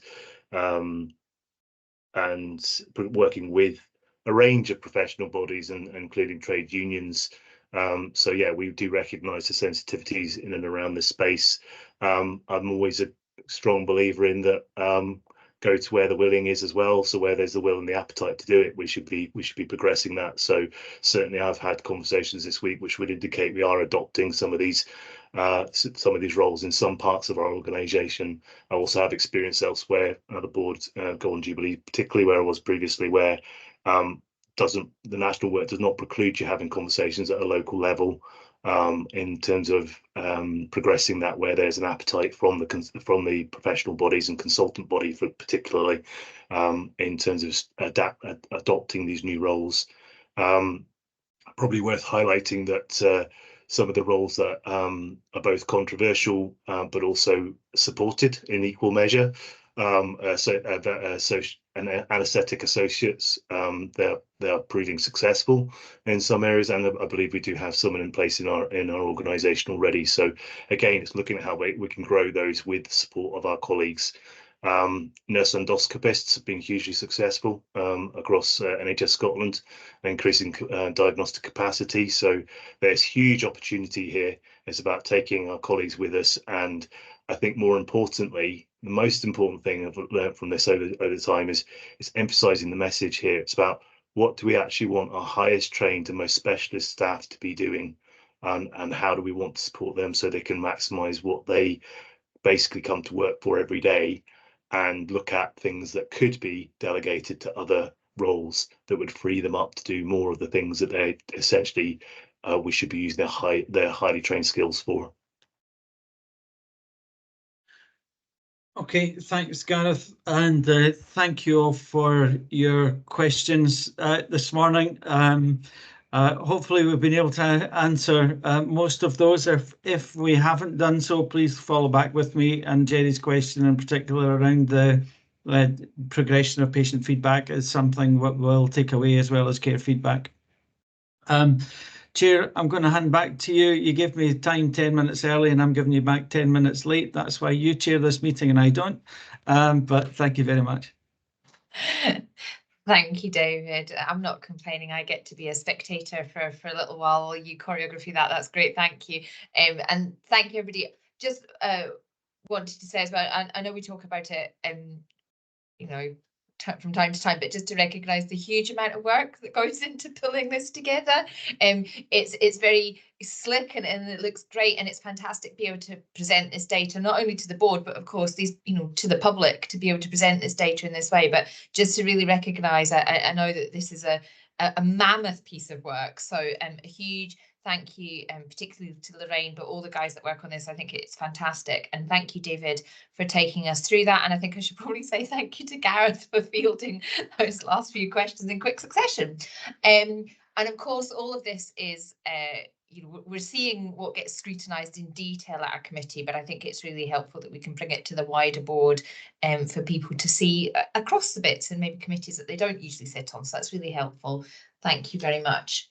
Okay, so just to kind of recap and do the formal bits, as Anne pointed out, we are talking about limited assurance at this point, just to reflect the challenges in performance across the system at the moment. And we have considered the newly incorporated patient experience slide. There's been some discussion on that, well received. Just a comment on that, I think a bit of the slide on patient experience that I particularly appreciated was the part where we drew out the learning and what we had done with that. So I think that's really helpful for us to recognise things will not always go perfectly, but it's important that we can recognise where we take that learning and how we embed that. So I valued that part. Everybody happy with that? Great. Okay, fantastic. So I am moving us on now to item number 4, and I'll invite Heleth to speak to this one. So this is our finance assurance report, and it is our month 10 position. So Heleth, I will hand over to you. Thank you, Sarah. Apologies for my voice, I'm just recovering from a cold, so hopefully it'll hold out. I'm going to take this paper in 2 parts. Hopefully the first part, the month 10 position, will be relatively quick, but then we can take a bit more focus on the second part, which is around the current plan, the draft plan that's submitted to government and the process that we've been through. So at the last board meeting, we reported the month 8 position, which forecasted an overspend of 55.975 million. At month 10, we have received additional allocations to the value of 9.9 million from consequentials, and we've had notification of a reduction of 1.4 million to our C Norris, which is our clinical negligence indemnity scheme, which is 11.3 million in total. So with that and operational improvements that we've made of around 4 million, that's resulted in our forecast, full year forecast, reducing to 39.055 million. That is reducing slightly again. We've just closed our month 11 position, and that's reducing to 36 million for month 11. So this is predicated on the delivery of a break-even position within the adult social care budget, and we are working with the council to identify the actions that will deliver that. So we are further along in those conversations, and it's looking positive. The majority of anticipated allocations now are a year-end allocation. So although that figure looks quite high, they are generally values that we agree at month 12, and therefore we believe present a low risk to us. I'm not proposing for this meeting to go through any of the service information in any detail. There hasn't been any other significant movements to note, but happy to take any questions. The capital position for this year, we're still anticipating a significant proportion of capital, which we are expecting, and we are on track to spend the allocations received for 23-24. So if I move on to the 24-25 draft budget, there's also already been some mention around the difficulty within that, but there's been no changes made to the previous assumptions that we've shared. So there's been no additional uplift to the revenue position for next year. We're still assuming all agenda for change uplifts are excluded from our planning until any agreements have reached. So there's no impact to the boards within our financial plans. And there hasn't been any change to the capital position either, where all capital projects have been paused, and we've only received notification of our formula allocation. The draft plan has been submitted to Scottish Government on the 17th of March, and it's presented in a high-level format on page 68 in the combined pack. Our opening position is a deficit of 112.491 million, with an expectation for the board to deliver, firstly, 3% recurrent efficiencies, and then secondly, there's a maximum brokerage facility of 28.4 million. We've not been giving a maximum brokerage facility before. This is a first, and is probably quite representative of the wider financial environment within health. And so there is an expectation that we submit a finance plan that sets out the requirements and actions that we would need to deliver in order to effectively reduce our expenditure by 84.09 million in the financial year. So the final slide in the pack, the finance paper, is a graphic to try and set out a bit of how we've split this down. So The first element you can see is the value and efficiency programme, which is the 3% that we need to deliver currently. This is all around good practice and ensuring our efficiencies, as we said, and making sure that we're getting the most out of the money that we spend.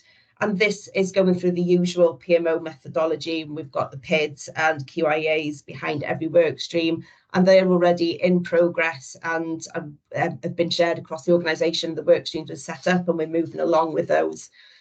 The second bit sets out our strategic direction. So we've got a longer term plan around what changes we'll need to deliver long-term sustainability in the NHS system. And then the final bit is around our choices and emergency actions. And for me, that's breaking that down into two key areas. So one is looking at the sustainable services and how we design our service provision to deliver safe services within the resources. So that's people, estate and money that we have. And looking at realistic assessment of our current allocations and where we would anticipate some slippage based on historic ability to spend. And then the second bit really is around the actions that are required to deliver the financial position that's been asked of us. These are not the desired actions that we would take, but are focusing on the variable expenditure of the organisation and where we would target to reduce our spend, which for us is predominantly supplementary staffing and any other uncommitted, so recurrently uncommitted allocations. These actions will impact service delivery and performance. We also assuming that actions are taken to deliver the adult social care gap of 23.252 million as well, which will also require a mix of those actions that I've just mentioned around value efficiency, the redesign and emergency actions. And that conversation is in train with the council as well around how we approach and address that. The plan and submission has been clearly RAG rated from a confidence of delivery and clear on the impact of any actions that have been proposed. The government are going to give us formal feedback from a financial perspective on the week commencing the 1st of April. So this is just a draft that we've presented at the moment, and they will be looking at an authorising environment. So there are some actions that they believe that as a board we can progress and we should move on with. And there is other actions that we've presented that will need further conversation with Scottish Government. And we will get an indication of how that looks in that feedback on the 1st of April. So at this point in time, as I say, that's a draft plan. That's our final draft plan that's been submitted. And we're waiting confirmation on the actions that Scottish Government wants us to take. So happy to take any questions at that point. Thank you, Heleth. Okay, opening up for questions, comments, observations. Emily, I'll bring you in. Thanks, Sarah, and thank you, Heleth. My question is around the planned savings on supplementary staffing, which obviously we didn't quite meet the cost improvement plan in 23-24, and given how much of the 24-25 plan relies on further reductions in spending in that area, I wanted to ask whether the forecasts are still realistic or whether those might need to be revisited. Thank you, Emily. We've done a significant amount of work on supplementary staffing and looking at it from different angles. So we've got work streams that under Gareth's remit around the systems and processes which are under value and efficiency work. We've also worked with the operational teams around what it would mean to bring down supplementary staffing further and the impact and performance. So I think we're much further ahead with actual plans behind the reductions that we're proposing for this year.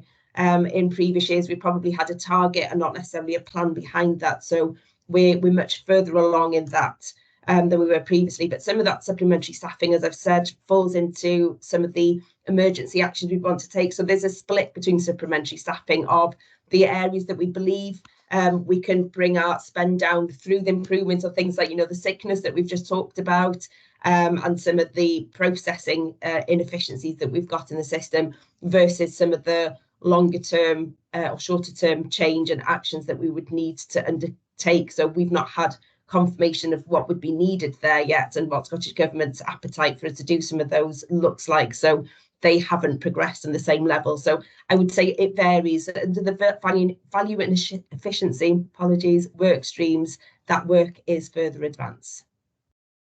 Thank you. Thanks, Heleth. And can I just, I mean, maybe I've missed something, or maybe it's glaringly obvious and I'm not picking it up.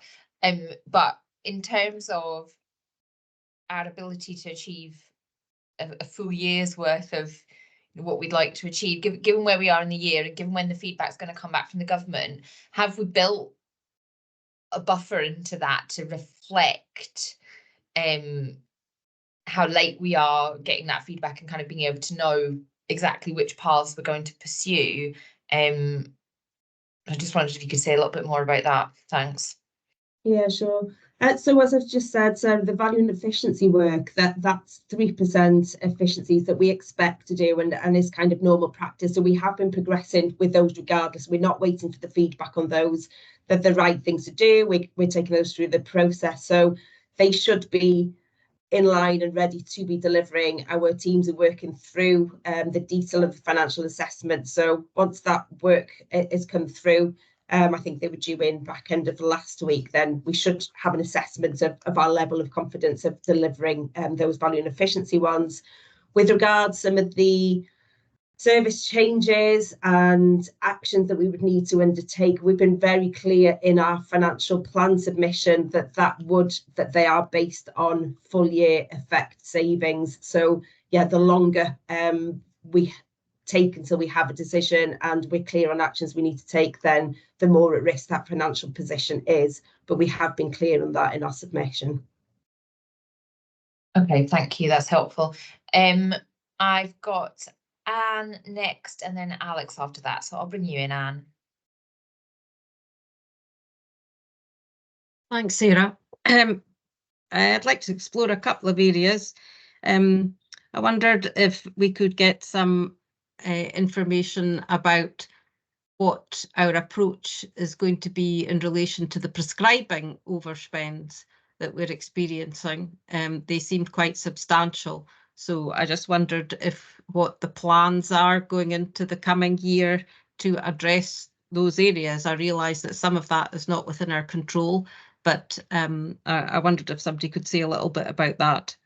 And also, could we hear a little bit more about the discussions that are taking place with Highland Council about addressing that situation, and specifically what will the authority framework be around choices and emergency actions in relation to adult social care choices? Thank you. Thanks, Anne. I'll start with the prescribing bit because we do have a work stream under the value and efficiency specifically looking at prescribing. There are several areas that we're looking at. One of them is around just kind of good use around switches and making sure that we're enabling all of those. There's a bit around trying to reduce our level of prescribing and making sure that we're prescribing on the basis of good value. And then there is a lot of national pieces of work as well ongoing around prescribing and looking at new medicines costs in particular. We have within the finance plan, we've already put in projections around growth and prescribing growth assumptions. So the current overspend is kind of forecasted forward within our position, as well as additional growth expectations. So our savings is effectively trying to stem that growth element and bring it down to at least balancing it where we're closing this financial year.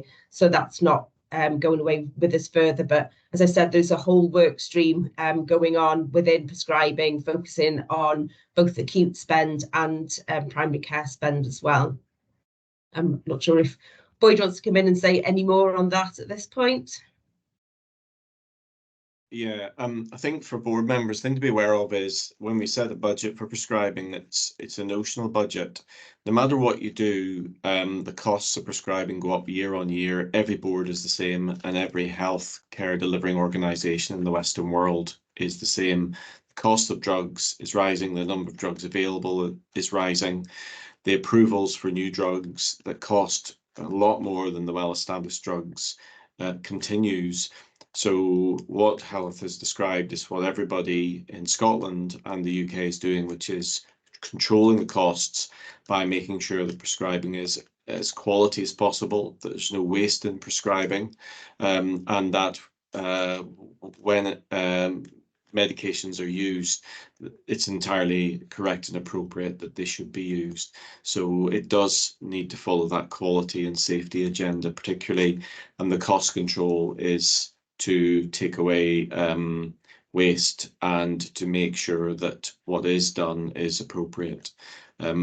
So it will always be a challenge for every board, and we need to have systems in place to make sure that we are doing it as well as we possibly can, given the circumstances that I've just described. Thanks, Boyd. And I'll start on the answer with the council as well. So we've started the engagement of the conversation around both this financial year to overspend with the council, but also looking at next year as well. There's a lot of work to be done. I won't lie around that. So there is a lot of work to be done around both the value and efficiency elements, but also the longer term redesign and how we manage in year. The council are very open to us working alongside them on some of the opportunities that they're putting in place and seeing what we could benefit from those. So there's around 4 areas that we think we could work together on around procurement, estates, digital, and I can't remember what the 4th one is. So there's areas there that we can work alongside them to try and bring our costs down. Income generation is the other one. And then there is an element of transformation funding that the council have held aside to help us to try and redesign the way that we do that. We do have the integration agreements, which is effectively our authorising framework. I guess that's the scheme that we have to operate within.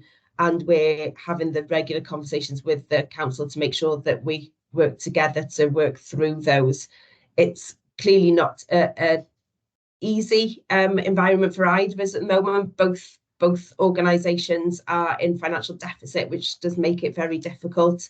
But we are both very clear that if we work together on this, we are more likely to succeed as separate organisations as well.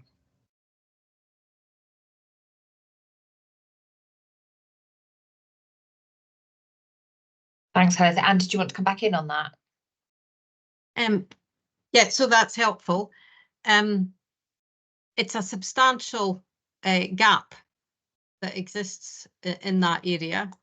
Is it likely, I mean, and it's good to hear about the areas that we are working jointly with the council on, because as you rightly say, Halef, this is an issue that we are going to have to solve together as partners. So I just wondered though, at this stage, can you give us any, and it may not be yourself, Halef, this might be a question for either of the PAMs or Fiona.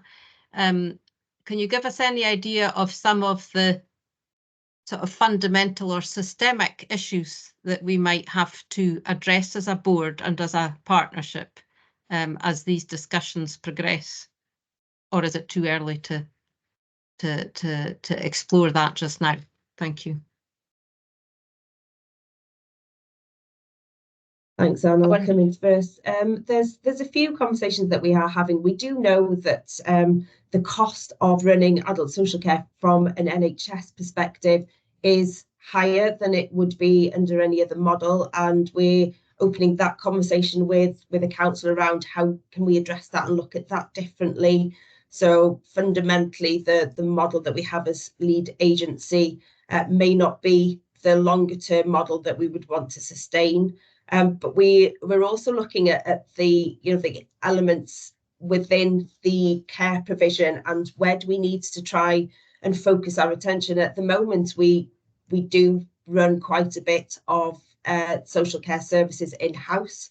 So the NHS is then providing care at home provision, we're running care homes, and that's not a cost-effective model. But we also know that having the NHS badge around some of those services makes the competition very difficult for those independent providers. So it's for us, we're having to look through those kind of models of care as well, and how do we get our independent providers back working with us and around us, and pushing some of that activity back out to both sustain their services, but also to reduce the, I'm not sure if it's burden, but reduce the activity within the NHS as well, which isn't where it should be provided. I'm not sure whether either of the PAMs would like to add to that operationally. Yeah, I can see that Pam, but we have double Pam now. So Pam Dudek, you had your hand up first, so I'll bring you in.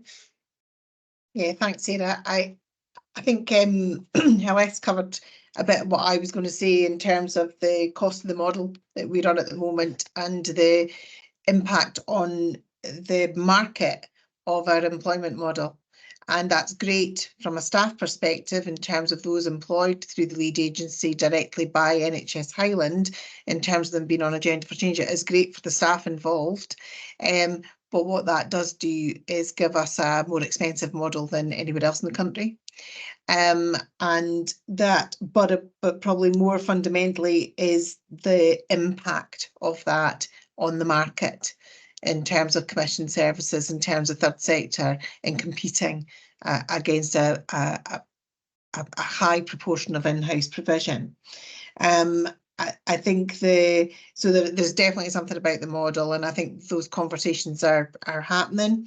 I think I can't read my own writing here. I wrote down a few things. The workforce clearly is a systemic issue, not just locally but nationally, but particularly within our remote and rural context. Again, you're competing in a market against tourism and all the other initiatives that are on the go across the Highlands, and again where people can choose to work and where they can get the most flexible work. When you've got a kind of reducing population of working age versus a kind of I guess buoyant job market. So I think those are the biggies in there that need to be considered as to, you know, so how do you get at district level, at a locality level, how do you deploy your anchor organisation abilities to attract and retain staff? But I think at the heart of that has got to be, how are the districts shaped? What are the priorities within those districts, and how do we configure the resources available to us in the context of those most vulnerable?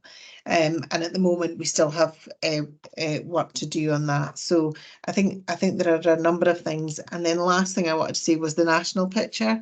So whilst there is a lot of work happening around a potential for a national care service, and obviously the first draft bill has gone through, that is not addressing the here and now context that we're working in, with the difficulties in the social care environment and the market nationally and locally. So there is still, I think, a requirement to push for that here and now actions nationally that can help us locally to hopefully address some of our issues.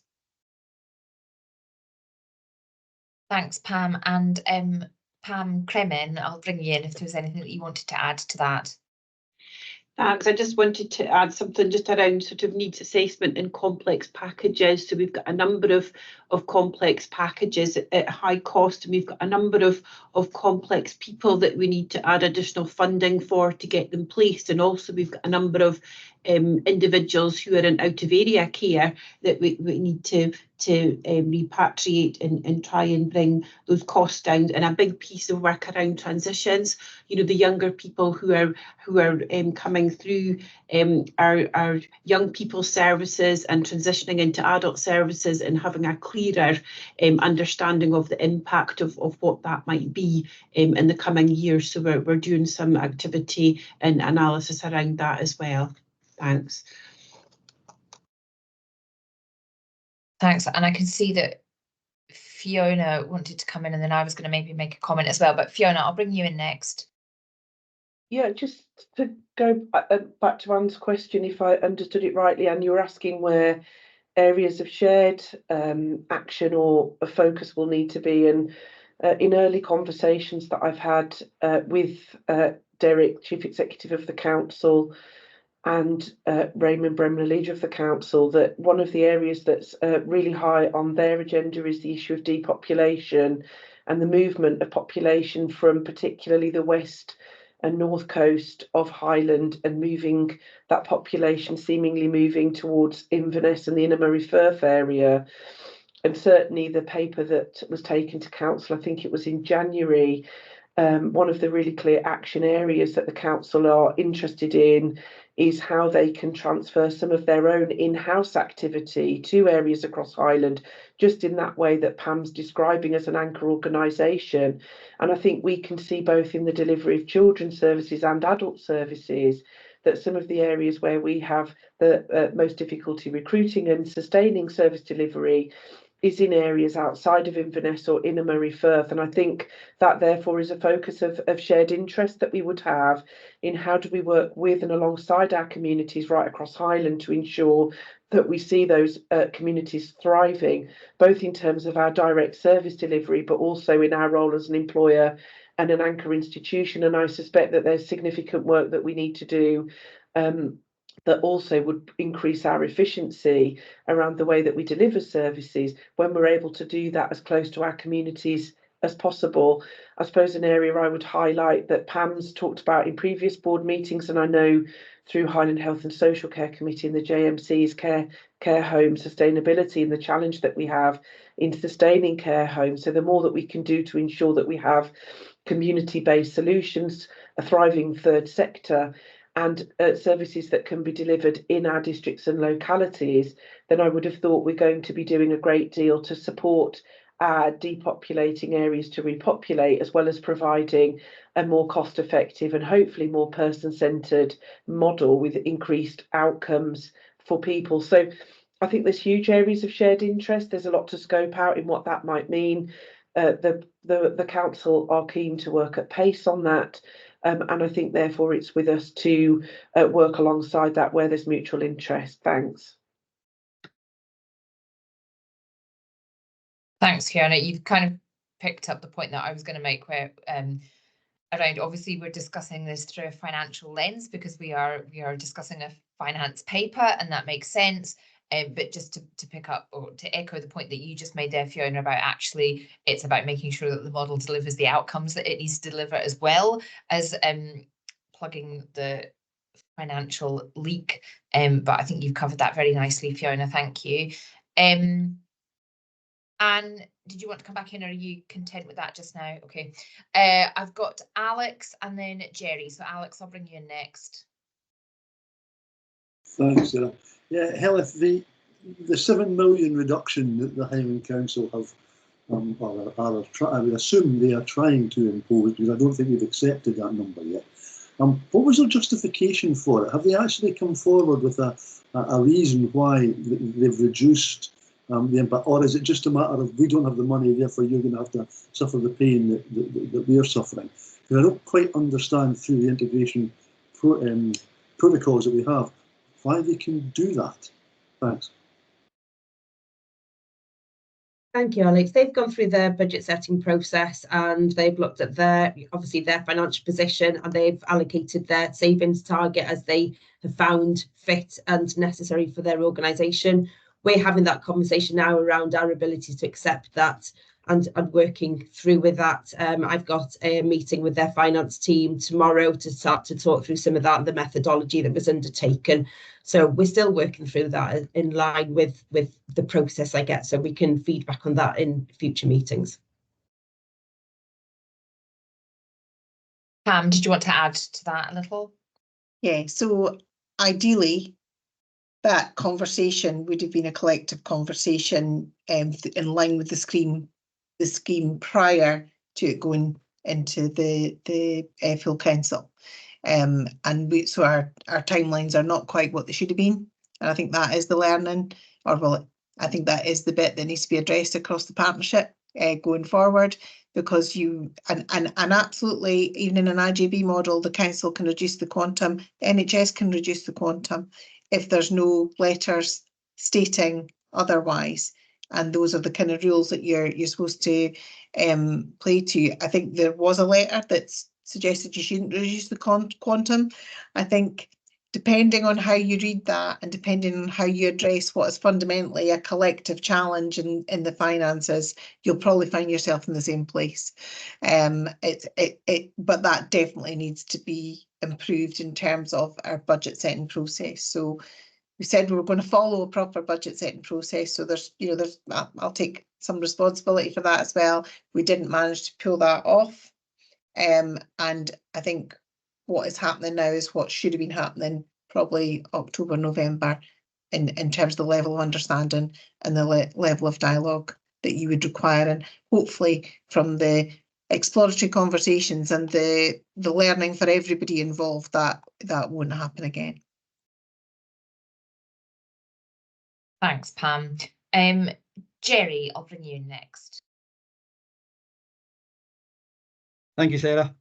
I mean, I had a similar sort of question to Alex in relation to the 7 million, which gets us to the 23,252. But I suppose where my brain is at the moment, and I probably just wanted to start by thanking Helen, because I think everything's been so well set out over the last 4 to 6 weeks. We know exactly where we are in terms. We don't like the answer, but we know exactly where we are and what the building blocks are. But I suppose what I was trying to think about here was actually putting it ties up a little bit, I think, with what Fiona was saying. It's attaching a governance lens onto this, and it just so happens we've got the Code of Corporate Governance coming up later on in the agenda. And if you look at page 137 of that, it says the board will approve an annual budget. And I suppose that would then drive the question, well, when is the board going to approve an annual budget? Because to take a Scottish Government term, what are we actually authorising our managers to spend up to? And actually, you don't have to look too hard through the standing financial instructions to see there is an awful lot of thou shall not commands, which principally relate to if you've not got the money, you cannot spend it. So my questions are really all round about, and I'm totally appreciative of the timelines and the discussions that's going on. So it is, when are we as a board going to set a budget, even though there still might be some uncertainties in that, and so that we can actually then give some delegated budgets out to our budget managers and get on with that deliverable. Because we're not there yet, because we've not been asked to approve anything today, because there's still ongoing discussions, and it would appear to me to come back to the whenever it is, the 20-something of May, I think, is our next board meeting. We'd be picking up Sarah's point. We would be 2 months, probably getting into month 3 on. So I'm looking at it from that perspective, in terms of when somebody says, well, what budget did we approve and when did we do it? I've got no issues at all with the clarity. I understand exactly what the numbers are, but I'm just wondering, if we were to say today, using the example that Anne has picked up earlier, what is our prescribing budget going to be from Monday morning of next week when we enter the new financial year? Do we actually have a really good idea of that? I know we do, but where was that approved? Thank you. Thanks, Jerry. And I think before we bring in people to answer, it's a really important point. And I'm wondering if Hileth or Pam, have we had, as part of those conversations with Scottish Government around the choices and the discussions about what their feedback is going to be, and I guess to pick up Jerry's point around the timeline, have they given us any guidance or instruction around that, or is that for us to decide on ourselves? Pam? Yeah, I don't think we have that level of clarity yet. I think that is the discussion at Chief Execs last week with Scottish Government. I think it's a really tricky space for everybody, but we haven't got clearance. We haven't got clearance to spend money we don't have. That we've got a very clear letter that does not give us authority to be spending above our resources. However, just about the whole country is in the same position, and we are trying to work together to resolve this.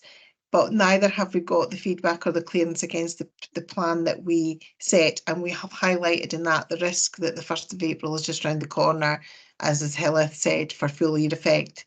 That's going to make in the choices piece some difficulty for all of us, not just Highland. So I suspect that will be pushed forward over the days and short weeks, not months. And it may be that you need to consider whether there's an extra meeting required or something. But I think that we're not done on the clarity on, you know, where we can and can't land, other than the parameters that we've been set in January, which were around the maximum brokerage and no authority to spend above our resources, which, as Jerry says, is actually the basis of in which we're supposed to be working anyway. So that, I think, that remains work that has to be concluded, and that authorising environment that Hilleth was speaking to still needs to be completely understood between both parties. Thanks, Pam. Hilleth, you wanted to come in as well. Thank you, Sarah. Yeah, so from a timing point of view, so we've been told that we will get some form of feedback on the finance plan on the week commencing the 1st of April, so that'll be next week. Normally, I think we do get our feedback by the end of March. That's the requirement on Scottish Government because of where Easter's fallen and the complexities this year. That has slipped a little bit. And, you know, as Pam's just said, we've been told quite clearly we don't have authority to spend above our financial expectation. But we've also been told that we don't have authority to deteriorate our performance either. So that conversation needs to be about how do we balance those two? Because obviously the finance and performance are quite strongly interlinked, and we're going to have to negotiate that balance with Scottish Government of how we do one without the other, I guess. So we can't sign off and approve our financial plan and budget until we've had that feedback and conversation with Scottish Government. I suppose the answer really, Jerry, is that we might have to pull together something quite quickly once we get that feedback from the Scottish Government, but I can take that offline with Fiona and Ruth and see kind of what the mechanics of that is, but you're absolutely right. And Pam, sorry, you wanted to come back in. Yeah, but what we can do and are doing and need to continue to do is to understand in those choices that we've proposed, ones that we do think are potential opportunities, be working up that assumption and idea is correct. Because sometimes what you start off with, when you work it through, it actually doesn't make sense in the way that you thought it might. So we shouldn't be sitting on our laurels waiting on that decision making. We should, so we as an organisation, not the board, we and as execs will be working up and exploring the choices that we absolutely think are doable, and those that we're less than happy with, if we had to take those choices and understand the risks and impacts. Either, yes, this is a really good idea and this will still deliver a safe and effective service that's within the resources available to us, so we can tell you, yeah, we can go live with that quickly because we know it's a good one and we know that it's going to deliver okay, versus actually working that one through. That is going to cause harm. That is a difficult decision. That is just not palatable. So the work that of all our teams right now has to be able to give us that evidence and understanding of what those choices translate to. Because as I say, sometimes just an idea that seems like a good choice, if you haven't worked that through to the benefits realisation or the risks associated, then it really isn't a complete idea that you should be going forward with. So that is the exploratory, I think Lorraine describes it as the discovery work that should be happening around our choices that we've identified. And that will make it easier for the board if you have to look at those ideas and you understand better that they've been worked through and have the assurance that they've been worked through with a good idea that has a good plan behind it that is deliverable, because that's what we need. Thanks, Pam. And Jerry, I'll pick up offline around the kind of the nuts and the bolts of what we might need to do for meetings to make sure that that's all properly squared away. So I'll pick that up after this. Okay. I'm not seeing any other hands up there. So just to recap, we were being asked to take limited assurance from the report for reasons I'm sure I don't need to go over, and examine and consider the implications of the matter, taking on board all the things we need to pick up. Is everybody not happy? Not even content? Will we progress in that manner? Yes. Yes, thumbs up. Great. Okay, I think after the IPQR and finance, we probably all need a break. So I'm going to say 10 minutes. It's 11:40 on my clock. So be back here for 11:50, please.